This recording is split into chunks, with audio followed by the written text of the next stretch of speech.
Racikan Berita 1. Bismillahirrahmanirrahim. Assalamualaikum warahmatullahi wabarakatuh. Waalaikumsalam. Kembali kita jumpa lagi di channel UI Watch yang seru ini. Kali ini saya Heru Purwanto ditemani oleh adik kelas saya di bangku UI, Bang Jack Piliang, tahun 95 ya, kelas 82. Tapi karena beliau ini sekarang sebagai praktisi yang sudah kemana-mana, dan kita berdua hari ini akan membahas tentang hal-hal yang terjadi yang sedang seru di negara kita terkait dengan masalah penegakan hukum. Di mana kita tahu bahwa beberapa hari yang lalu ada peristiwa besar, yaitu seorang Jampitsus di negara kita yang masih aktif telah digeledah dan digerebek oleh aparat kepolisian. Nah, kita akan dengarkan setengah pendapat dari Bang Jack Piliang. Silakan Bang, gimana? Ya, terima kasih Mas Joko ya. Mas Heru. Mas Heru ya. Mas Heru. Senior saya ini yang luar biasa. Dia sangat konsen juga terhadap masalah carut marutnya tentang penegakan hukum juga. Ya, kan kita sama-sama kita menegakkan kebenaran, Bang. Ya. Pertama dulu kita mengucapkan selamat dulu lah, Bang. Bahwa penegakan hukum ini masih bisa diperlihatkan terhadap katakanlah penggerebekan itu uang negara itu yang digerebek diambil gitu kan. Kita salut lah artinya, terlepas dari ada intrik-intrik politik terhadap penegakan itu gitu. Kita salut sama kecepatan selamat dulu lah. Artinya ada uang negara yang diselamatkan gitu.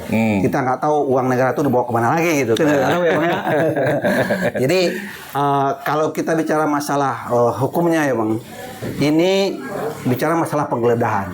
Kalaupun itu dilakukan penggeledahan, yang jadi pertanyakan apakah sudah ada tersangkanya? Ya, itu yang seru. Itu yang penting kan. Dan sampai sekarang kan belum ada nih. Iya, katanya saksi pun itu. belum ada saksi pun. Saksi juga belum ada. Terus terhadap penggerebekan dan penggeledahan itu, apakah sudah ada izin dari pengadilan? Nah, itu juga harus kita pertanyakan.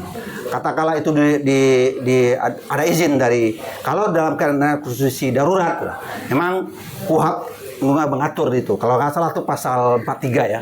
KUHP 43 ya. KUHP yang baru ya? Iya, bukan baru 43, 44 lah gitu. Nah, itu menyatakan bahwa dalam kondisi mendesak, penyidik boleh melakukan penggerebekan tanpa izin. Nah, setelah itu baru dimintakan izin. Menyampaikan. Dalam kondisi ini perlu kita pertanyakan juga apakah itu sudah gitu. Kalau sudah ya bagus menurut saya penegakannya. Tapi terhadap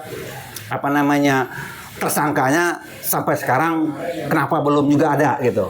Apalagi kita melihat ada beberapa tempat yang disinyalir diduga sudah tahu siapa pemiliknya, ya gitu. Karena harusnya sudah ada tersangkanya gitu.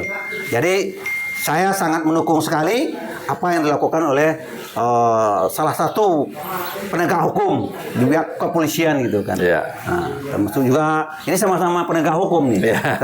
Penegak hukum ini adalah cerminan bagi penegak hukum itu terhadap korupsi yang selama ini sudah menggurita.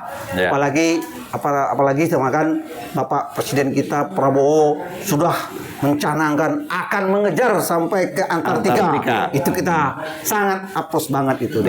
Gitu.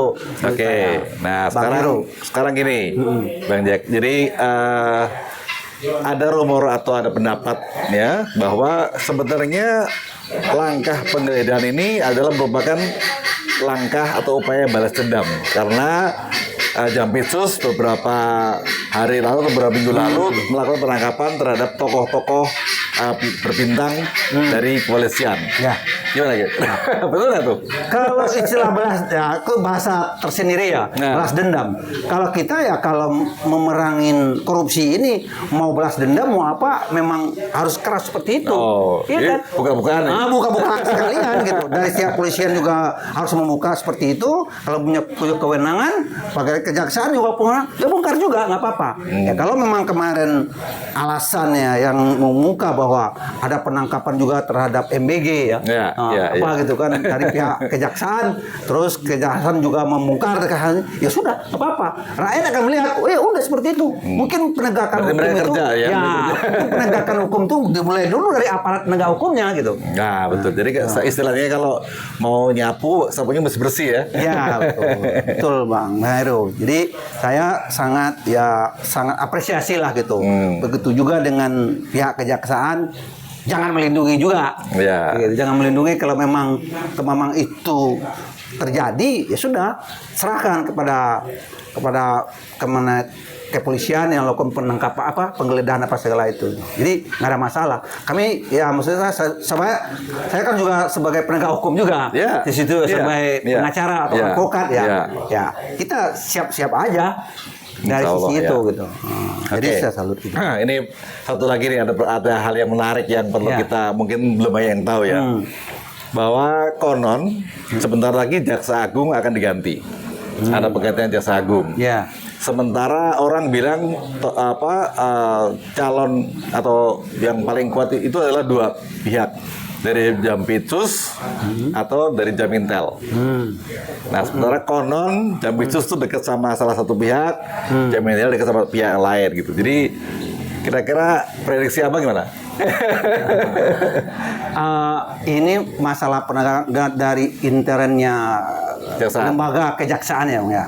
Memang kalau memang kita pengen pengalaman dan institusi itu ibaratnya kan dari karir ya. Nah, kedua-duanya kan dari karir. Kalau prosesnya sudah seperti ini dengan kasus kayak seperti yang kemarin digerebek gitu kan, ada indikasi ke salah satu katakanlah kayak Jampitsus ya. Artinya kan ada lagi jaksa karirnya, Jamintel gitu kan. Ya, mungkin atau itu persaingan kita nggak tahu juga. Tapi yang jelas menurut saya, siapapun nanti sebagai yang kalau memang itu punya potensi untuk jadi jaksa, katakanlah seperti itu. Kalau dia concern dengan pemberantasan korupsi dan mendukung program Pak Prabowo ya kita dukung aja gitu. Siapapun orangnya. Termasuk juga kalau memang tidak memungkinkan dari dalam karena sudah salah satu tidak ada persaingan karena tinggal satu nih, tinggal satu yang belum ada masalah, kita juga nggak tahu ya. Katakanlah Jamintel ya, nah dia nggak ada masalah, sementara yang sih ada bermasalah, terus sehingga dia naik. Nah, kita nggak bisa melihat seperti itu juga. Nah, bisa jadi kan dari pengalaman kalau untuk Jaksa Agung kan bisa dari luar. Nah itu dia, saya mau tanya itu. Kalau dari luar, mungkin dari luar ya.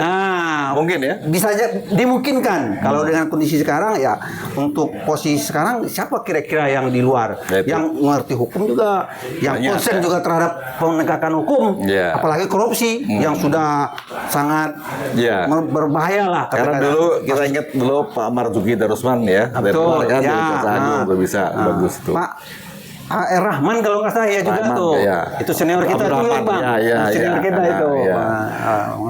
Terus ada kalau sekarang ini maaf ya, kita kan lihat nih beberapa tokoh nasional yang sekarang ini sebenarnya juga punya potensi jadi Jaksa Agung seperti katakanlah mantan ketua KPK Abraham Samad itu juga kan bagus, itu punya potensi bagus, tapi ya kita kan nggak tahu. Masalah sekarang kan harus punya backup politik di atas atau Rocky Gerung misalnya. Betul. Kalau untuk di sisi di luar ya, Bang Heru ya. Mungkin ya Bang Abraham Samad sudah teruji menurut saya gitu kan, karena dia memang konsen dengan korupsi juga. Ya siapa sih yang nggak tahu dengan Bang Abraham Samad, ketua KPK, yang sepak terjangnya kita juga udah tahu, gitu kan.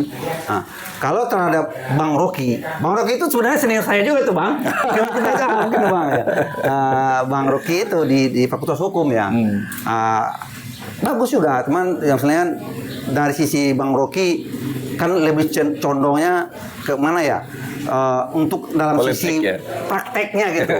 Bagaimana menghadapin katakanlah yang langsung praktek orang melakukan korupsi, apakah dia berani seperti itu ya kan? Kalau hanya berpendapat dengan kuat ya kita salut, mendorong itu gitu. Tapi kalau misalnya kalau sisi Bang Abraham Samad ya kita lebih teruji lebih pas juga. Masih banyak juga yang lain yang mungkin dari yang hakim jaksa ada kejaksaan yang karir lah, Ya. yang mungkin kita belum terlihat, Ya. mungkin sudah purna atau bagaimana, tapi dia Ya. punya integritas, itu bisa juga Oke, jadi kali ini kita ngobrol terkait dengan masalah yang sedang seru ini, dan kita tunggu saja seperti apa nanti. Apakah tadi sama Bang Jack tadi siapa tersangkanya atau saksinya akan segera dimunculkan, atau ini hanya semacam bargain, negosiasi, karena mengingat latar belakang peristiwa yang sebelumnya. Tapi kita sekali lagi dari UI Watch selalu mengedepankan misi kami, yaitu menegakkan kebenaran, kejujuran, dan keadilan sesuai dengan slogan kami, yaitu Veritas, Probitas, Justisia. Terima kasih. Wassalamualaikum warahmatullahi wabarakatuh. Waalaikumsalam.